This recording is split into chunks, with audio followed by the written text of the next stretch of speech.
Good afternoon, everybody. My name is Aydens Persuasive. I'll be doing my persuasive speech today on why we should swap over to medium organic farms instead of large industrial. So to begin with, I'd like to ask a question. How many of us eat chicken? Probably all of us. Chicken is one of the fastest growing foods in the world. Now, according to Farm Aid, way back in 1960, we were eating about 1.5 billion chickens a year. Of the species called broiler, which is the most common. They're the ones with the large breasts, thick thighs, and succulent drum legs.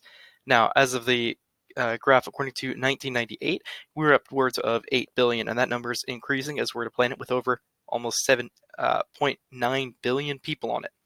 That's a lot of chickens. Now, why does this matter? Well, it's very simple.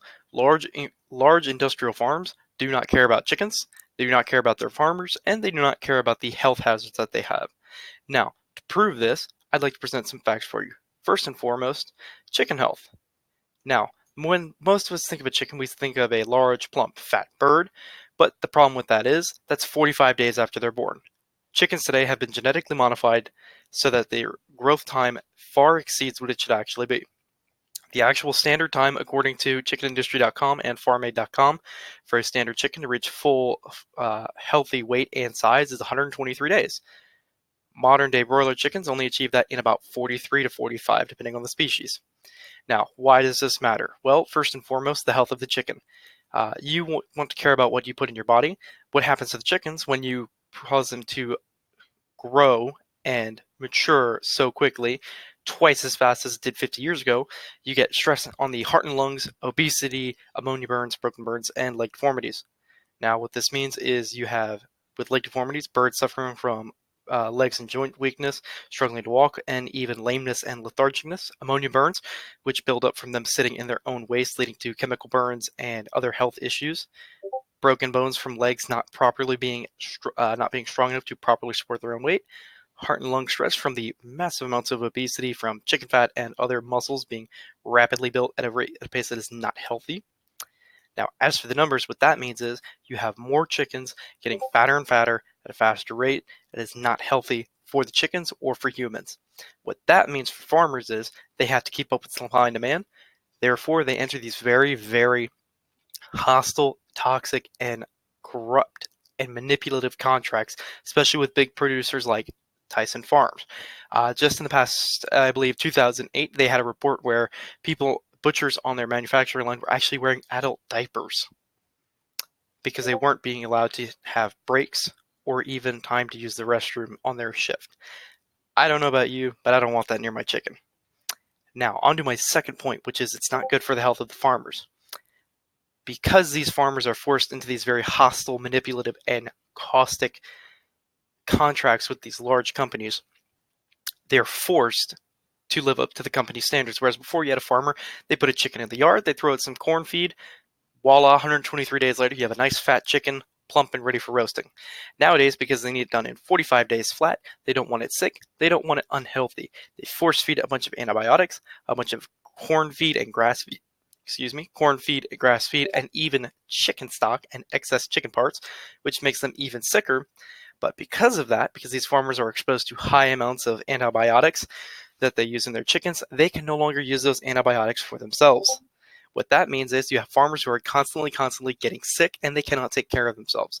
Now, I don't care who you are, chicken is not worth human life. Having a nice fat chicken leg on your plate is not worth the health and safety of another human being. Now, on to my third point. What does a medium organic farm do? Well, it's very simple, as proven by Freakonomics back in their 2000, I believe, 7 documentary series. They talked with a small farmer who ran a medium organic farm up in South Carolina, and he even proved himself through multiple tests that were all functioned and ran by the CDC, FDA, and USDA. They did a bacteria test and found whereas the standard 100,000 plus per million in your standard run-of-the-line industrial farm, he was only having about 180, if I recall correctly. Now, what that means is not only are his chickens growing at the proper weight, there's no antibiotics, so it doesn't make him sick. He's local, he does all of his stuff himself, and it is completely natural. He runs a cycle, a true old-style farm. Now, what that means is he has larger chickens that are healthier. They grow at the proper weight, so there's no risk to them. There's no risk to him because he doesn't introduce antibiotics. The worst thing he might get is a scratch, but even then, if he gets sick, he can take care of it.